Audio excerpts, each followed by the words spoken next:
LAC पर हिंसक झड़प के बाद सरकार का बड़ा फैसला, चीन को जवाब देने के लिए सेना को मिली फुल छूट। रक्षा मंत्री राजनाथ सिंह की बैठक में फैसला। रक्षा मंत्री का तीनों सेनाओं को साफ निर्देश, चीन की हरकतों का जवाब देने के लिए रहे तैयार, न कोई समझौता देखे न कोई संधि।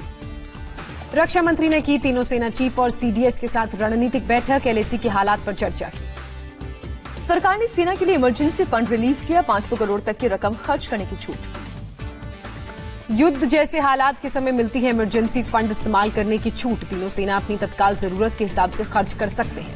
सरकार का आर्मी को निर्देश, बॉर्डर के फॉरवर्ड पोस्ट पर जवानों की कोई कमी न हो, चीन से लगने वाले बॉर्डर के फॉरवर्ड लोकेशन पर अतिरिक्त टुकड़ियां भेजी गई, एलएसी समेत दूसरी जगहों पर भी सख्त निगरानी।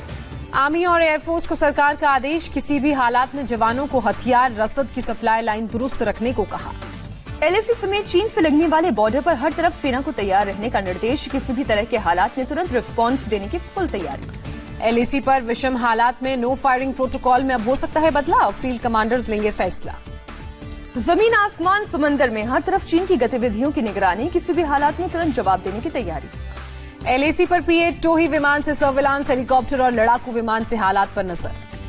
एयरफोर्स ने पूरे लद्दाख सेक्टर में अपनी तैयारियों का जायजा लिया, एयरफोर्स चीफ ने रक्षा मंत्री के साथ की बैठक का ब्यौरा दिया। एलएसी पर तनाव के बीच रक्षा मंत्री राजनाथ सिंह आज 3 दिनों के दौरे पर जाएंगे रूस, 75वीं विक्ट्री डे परेड में होंगे शामिल, भारतीय जवान भी ले रहे हैं इस परेड में हिस्सा। कपिल सिब्बल ने चीन पर पीएम मोदी के बयान पर सवाल उठाया, कहा जब भारत की सीमा में घुसपैठ नहीं तो हमारे 20 सैनिक शहीद क्यों हुए। कांग्रेस नेता राहुल गांधी ने फिर साधा प्रधानमंत्री नरेंद्र मोदी पर निशाना, नरेंद्र मोदी को कहा सरेंडर मोदी। जेपी नड्डा ने राहुल गांधी के ट्वीट में सरेंडर की स्पेलिंग गलत होने पर ली चुटकी, कहा कांग्रेस का अब भगवान भी साथ नहीं दे रहे हैं। अमेरिकी राष्ट्रपति डोनाल्ड ट्रंप का बयान, कहा भारत चीन के बीच हालात बेहद खराब, दोनों से बात कर स्थिति कंट्रोल करने की कोशिश। देश में कोरोना ने तोड़े सभी रिकॉर्ड, 24 घंटे में 15,413 नए मरीजों की संख्या 4 लाख के पार। देश भर में एक दिन में कोरोना से 306 लोगों की मौत, अब तक 13,254 लोगों ने जान गंवाई। अब तक कोरोना से संक्रमित 2,27,756 मरीज हुए स्वस्थ, रिकवरी रेट 55% से ज्यादा, एक्टिव केस 1,70,000 के करीब। देश भर में बढ़ी कोरोना की टेस्टिंग, 24 घंटे में 1,90,730 टेस्टिंग। दिल्ली में 3,000 नए केस आए सामने, मरीजों की संख्या 60,000 के करीब पहुंची। दिल्ली में फिर 63 लोगों की मौत, कोरोना से मरने वालों की संख्या 2,175 हुई। दिल्ली में नए सिरे से तय होंगे कंटेनमेंट जोन के अंदर की गतिविधियों की सख्ती से होगी निगरानी। दिल्ली में कोरोना के बढ़ते मामलों पर केंद्र सरकार एक्शन मोड में आई नजर, गृह मंत्री अमित शाह ने दिल्ली के एलजी के साथ की तीसरी बार मीटिंग में केंद्रीय स्वास्थ्य मंत्री डॉक्टर हर्षवर्धन भी मौजूद रहे, वीडियो कॉन्फ्रेंसिंग के जरिए सीएम केजरीवाल भी बैठक में हुए शामिल। महाराष्ट्र में एक दिन में 3,870 पॉजिटिव मामले सामने आए, मरीजों का आंकड़ा बढ़कर 1,32,000 के पार पहुंचा। महाराष्ट्र में एक दिन में 101 मरीजों की मौत, राज्य में वायरस से अब तक 6,170 जान गई। मुंबई में एक दिन में कोरोना के 1,242 नए मामले, 41 लोगों की मौत, मरीजों का आंकड़ा पहुंचा 66,560। मुंबई से सटे पालघर में कोरोना के 70 नए मामले आए सामने, कुल केस 2,629। मुंबई से सटे ठाणे सेंट्रल जेल में एक ही दिन में कोरोना संक्रमण के 4 नए मामले सामने आए, चारों जेल के पुलिस कर्मचारी हैं।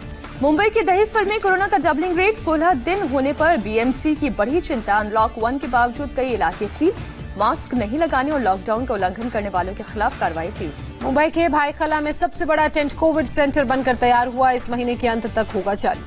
गुजरात में एक दिन में कोरोना के 580 लोग संक्रमित, राज्य में अभी तक 27,317 कंफर्म मामले। गुजरात में 24 घंटे में कोरोना से 25 लोगों की हुई मौत, अब तक 1,664 मौत का आंकड़ा। केवल अहमदाबाद में एक दिन में 273 नए पॉजिटिव मामले, जिले में कुल मरीजों की संख्या हुई 18,837। यूपी में 24 घंटे में 596 लोग कोरोना से पॉजिटिव पाए गए, 21 लोगों की मौत की खबर, प्रदेश में मरने वालों की कुल संख्या हुई 550। यूपी के मुख्यमंत्री योगी आदित्यनाथ ने कोरोना के हालात को नियंत्रण में बताया, कहा 24 करोड़ की आबादी में केवल 6,000 एक्टिव मामले। गाजियाबाद में 24 घंटे में 65 लोगों को हुआ कोरोना, कुल 918 पॉजिटिव मामले, 362 एक्टिव केस। कानपुर के राजकीय बालिका गृह में 57 लड़कियों में कोरोना की पुष्टि, बालिका गृह को किया गया सील, स्टाफ को क्वारंटीन किया गया। लखनऊ के केजीएमयू के कार्डियोलॉजी विभाग की एक नर्स पाई गई कोरोना पॉजिटिव, 40 से 45 स्टाफ को किया जाएगा क्वारंटीन। हरियाणा में एक दिन में 412 नए मामले, राज्य में कुल मरीज हुए 10,635, अब तक 160 लोगों की मौत। गुरुग्राम में 24 घंटे में 120 लोगों की रिपोर्ट पॉजिटिव आई, 5 लोगों ने दम तोड़ा। गुरुग्राम में मरीजों का आंकड़ा 427 हुआ, करीब 2500 patients recover, 1839 active case. Chandigarh में कोरोना के 23 नए पॉजिटिव केस सामने आए। पॉजिटिव केस की कुल संख्या 404 हुई। अब तक 6 लोगों की हुई मौत। पंजाब में 122 और लोग हुए पॉजिटिव। राज्य में 4074 मरीज, अब तक 99 लोगों की मौत। राजस्थान में एक दिन में 393 पॉजिटिव केस सामने आए। मरीजों का आंकड़ा हुआ 14,930। मध्य प्रदेश में 179 नए मरीज, 14 लोगों की मौत, मरने वालों का आंकड़ा 515। पश्चिम बंगाल में कोरोना से एक दिन में 15 लोगों की मौत, 441 नए मामले, कुल 13,531 मामले। अब तक 555 लोगों ने गंवाई जान।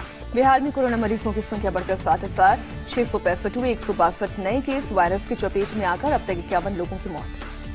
झारखंड में फिर 62 नए कोरोना मरीजों की पुष्टि हुई। राज्य में कुल 2089 लोग संक्रमित, अब तक 11 लोगों की मौत।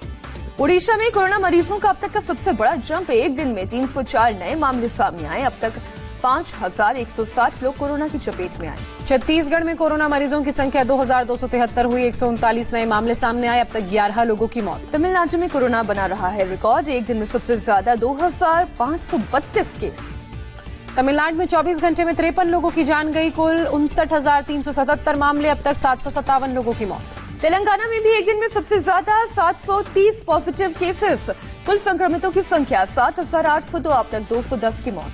आंध्र प्रदेश में 24 घंटे में 477 कोरोना के केस सामने आए। राज्य के 8,929 लोग पॉजिटिव। महामारी में अब तक 106 लोगों ने जान गंवाई।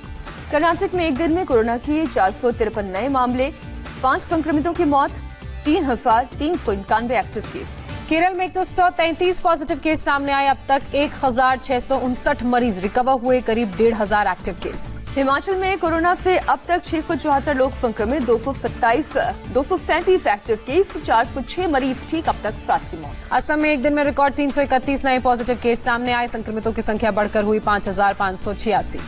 उत्तराखंड में 23 नए कोरोना केस, राज्य में मरीजों का आंकड़ा 2,324 हुआ, अब तक 27 की मौत। जम्मू कश्मीर में 24 घंटे में 122 नए मरीज सामने आए। कुल आंकड़ा 6,000 के बेहद करीब पहुंचा। लद्दाख में 24 घंटे में 92 नए मरीज सामने आए, 22 मरीज ठीक हुए।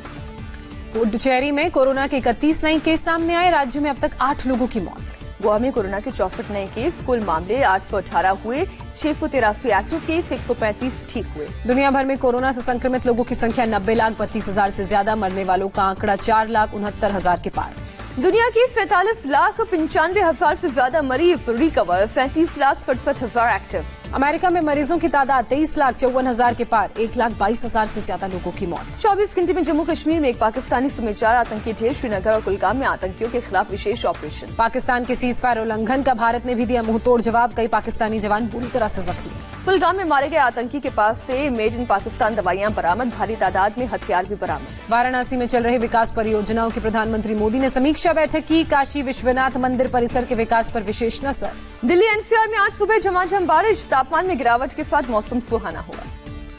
कर्नाटक के शिवमोगा जिले में भारी बारिश, लगातार 3 दिनों तक बारिश से बिगड़े हालात। मुंबई के मिलाज में समुद्र में डूबे 2 बच्चे, खोजने के लिए चलाया जा रहा है रेस्क्यू ऑपरेशन। बंगलुरु में बाइक स्टंट के दौरान 3 लड़कों की मौत, 2 गाड़ियों के टकराने के बाद हुआ हादसा। लखनऊ के चिन्हट इलाके में पुलिस ने अंतर्राष्ट्रीय वाहन चोरों के गैंग का पर्दाफाश किया, 5 करोड़ की कीमत की 50 लग्जरी गाड़ियां बरामद। दिल्ली सहित पूरे देश ने देखा साल का पहला और सबसे बड़ा सूर्य ग्रहण। दिल्ली में करीब 4 घंटे रहा ग्रहण। ग्रहण के दौरान चांद ने सूर्य को 95% से ज्यादा ढक लिया। दिल्ली में दिखा रिंग ऑफ फायर। कोरोना के बावजूद अंतर्राष्ट्रीय योग दिवस पर कई जगह लोग दिखे उत्साहित। तमिलनाडु के रामेश्वरम ने लोगों ने किया जल योग। आईटीबीपी जवानों ने लद्दाख के खरदुंगला पास में किया योग, 5300 मीटर की ऊंचाई पर बर्फ के बीच में दिखा सुंदर नजारा। रिलायंस फाउंडेशन और नीता अंबानी साल 2020 के टॉप परोपकारियों की सूची में शामिल हुए। अमेरिकी पत्रिका टाउन एंड कंट्री ने सूची जारी की। फादर्स डे पर सोनू सूद ने फोटो शेयर कर दिखाया मजदूर पिता का हौसला, लिखा मुझे छांव में रखा, खुद चलता रहा धूप में, मैंने देखा एक फरिश्ता मेरे पिता के रूप में।